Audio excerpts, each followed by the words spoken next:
Lista de la semana. Bien amigos, tal como avanzamos, con nosotros se encuentra el magistrado presidente del Tribunal Electoral, Erasmo Pinilla. Hoy vamos a conversar diferentes temas y por supuesto, lo primero que le tengo que preguntar, buenas noches, gracias por estar con nosotros, es, ¿quiere usted aspira a la posición de Procurador General de la Nación? En absoluto. Yo no estoy aspirando a nada que no sea retirarme al vencimiento de mi periodo constitucional. Que se vence en el 2016, ¿no? En el diciembre del 2016, y creo que ya he trabajado suficiente y me merezco un retiro a tiempo de disfrutarlo. Ni siquiera si hay esa proposición, esa propuesta por parte del presidente. Lo que hay son rumores ahora, ¿no? Nada más. Y me halagan desde la perspectiva de que gente que piensa que puedo hacer un buen trabajo, pero personalmente definitivamente es un compromiso que no quiero adquirir. Ni siquiera lo consideraría entonces, lo descarta. Así es. Bueno, lo dejo aquí, lo vamos a grabar, pero bueno. Lo he repetido varias veces. ¿Verdad? Vamos a hablar entonces ahora de las impugnaciones, magistrados. ¿Cuántas impugnaciones tiene el Tribunal Electoral en firme como tal? Y ese proceso, ¿en qué fase se encuentra? Mire, esta vez fue algo inusual. Se presentaron 50 y tantas impugnaciones a los distintos cargos de elección popular. Al final de cuentas, cuando el tribunal hace la depuración de las formalidades que requiere una impugnación para que sea acogida, nos quedamos con 10 impugnaciones en circuitos electorales para diputados, en los cuales hay implicado 14 diputados, porque hay 2 circuitos plurinominales involucrados. Nos quedamos con 2 impugnaciones de alcalde y con 12 o 14 impugnaciones de representantes de corregimiento. Entonces es un volumen considerable en comparación con otros periodos electorales. En estos momentos se encuentra en esa fase de recabar en la parte de investigación que antes hacía la Fiscalía Electoral. En las impugnaciones de elecciones siempre ha habido la obligación, por supuesto, del tribunal de practicar las pruebas que le piden las partes que se practiquen. Pero también ha habido siempre una actitud cuando las causales de la impugnación implican la comisión de delitos electorales, siempre ha habido el elemento coadyuvante activo de la Fiscalía Electoral que se lanzó en el pasado a investigar las cosas y que facilitó la velocidad con que se recabaron las pruebas en las impugnaciones en el pasado. En esta ocasión, el fiscal electoral se ha limitado olímpicamente a decir: me atengo a lo que se pruebe en la audiencia. No ha habido mayor participación. Cero participación, cero contribución, cero coadyuvar con la justicia electoral. Eso ha hecho entonces que se dilate más ese proceso de llegar hasta la audiencia, ¿no? Por supuesto. Estamos a toda velocidad en el Tribunal Electoral, incluso trabajando sábados y domingos, conscientes como somos de la importancia que tiene que se diriman esas impugnaciones para que quienes fueron electos en las pasadas elecciones puedan ejercer sus cargos. Fundamentalmente el tema de alcaldes y representantes de corregimiento y de los diputados, por supuesto. De hecho, de esas impugnaciones, avanzar y prosperar, ¿tendríamos elecciones nuevamente en esos circuitos? Sí. El destino de las impugnaciones solo puede ser 2. Uno, que no se prueben las causales invocadas y los hechos plasmados en la demanda de impugnación, en cuyo caso se ratifica la decisión de la Junta respectiva que proclamó a los ciudadanos electos. Y el otro es que si se prueban las causales, entonces habría que anular las elecciones en esa circunscripción y celebrar nuevas elecciones.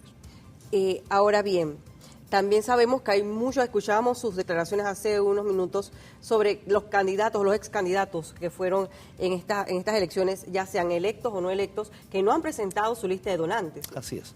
Hay una morosidad enorme de parte de los candidatos, y yo aprovecho este programa para reiterarle a todos los candidatos, más de 8.000 candidatos que hubo a puestos de principales y de suplentes, todos tienen la obligación de rendir una declaración jurada sobre sus ingresos sobre las donaciones recibidas y cómo cómo se gastó ese dinero.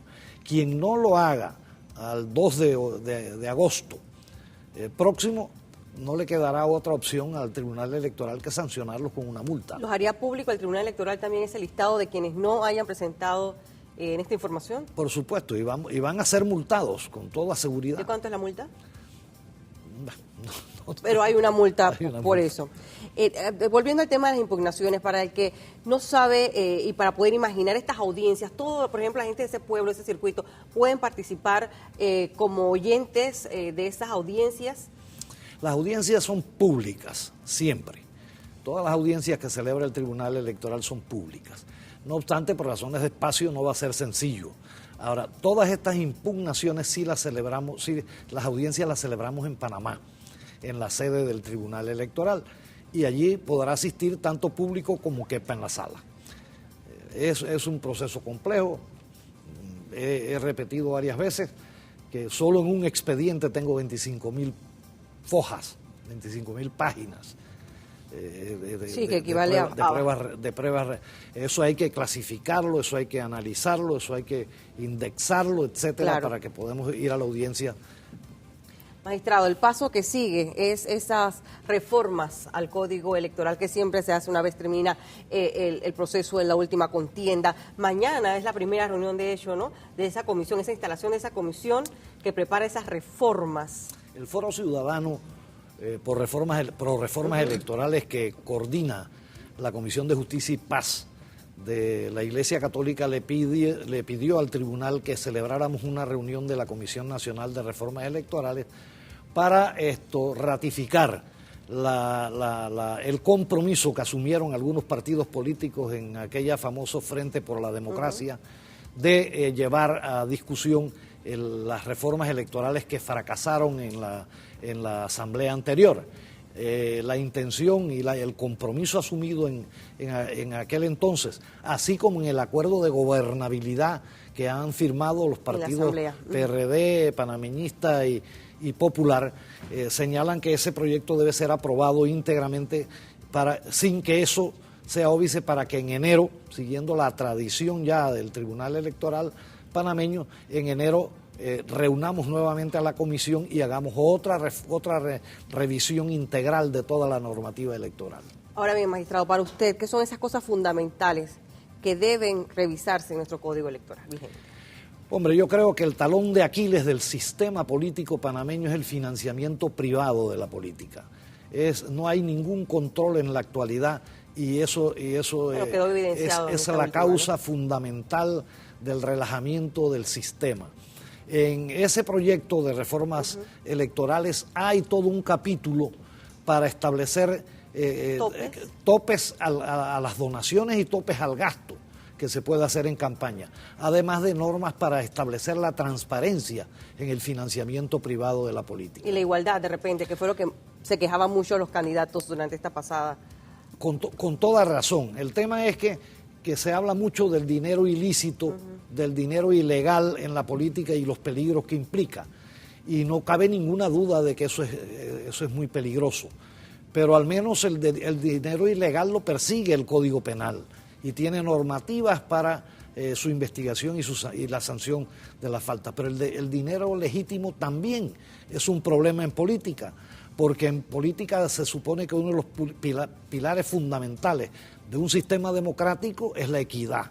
Y si no hay equidad en el uso de recursos, entonces no estamos hablando de una democracia funcional verdadera.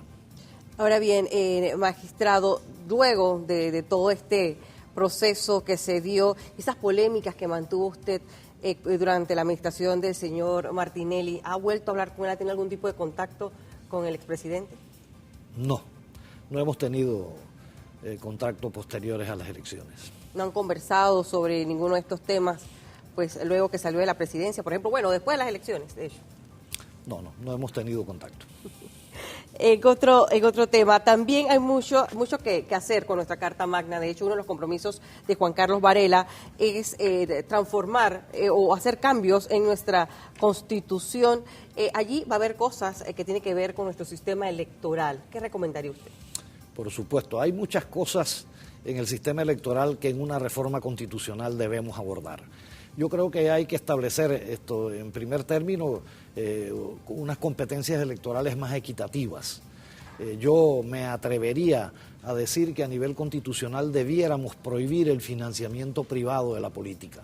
Otra vez por aquello de que quien tiene más, en mi pueblo dicen que el que tiene más saliva traga más harina. Entonces el que tiene más dinero claro, tiene mejores oportunidades y al paso que vamos, la política se está convirtiendo en una actividad exclusiva para el que tiene mucho dinero. Es así. Mucho respaldo. Eso es importante. Es importante redefinir las reglas del juego para que funcione la separación de los poderes del Estado clásica de la teoría de Montesquieu, y que en Panamá es evidente que esa separación de los poderes se ha desdibujado de una manera grave. Es importante buscar transparencia en el financiamiento. Yo diría que el financiamiento de la política debe ser exclusivamente público, en la medida en que se nos den los instrumentos o le den los instrumentos al Tribunal Electoral para que garantice el debido uso de esos recursos. Sí, porque de hecho entonces sale la otra parte de la población que cuando se discute y cuando se anuncia esas partidas que se le tiene que dar a los candidatos, de una vez pues reaccionan negativamente porque dicen, ¿cómo es que dinero que son de mis impuestos entonces van para recursos para estos candidatos que lo gastan en propagandas y en esta clase de cosas? Yo lo que siempre señalo es que la democracia tiene un costo y es mejor que asumamos todos los ciudadanos el costo, un costo moderado, un costo ponderado, que asumamos todos los ciudadanos el costo de las campañas electorales, a que sean 3 o 4 gamonales los que dispongan de los recursos necesarios para promover a los candidatos que van a defender únicamente sus intereses. Y el financiamiento público en Panamá no es muy elevado, tiene unas complejidades muy interesantes, pero que sería muy largo enumerarlas en este programa. Pero el financiamiento público en Panamá está muy bien auditado por el Tribunal Electoral y los fondos tienen que ser gastados en lo que específicamente autoriza la ley a gastarlos, contrario a la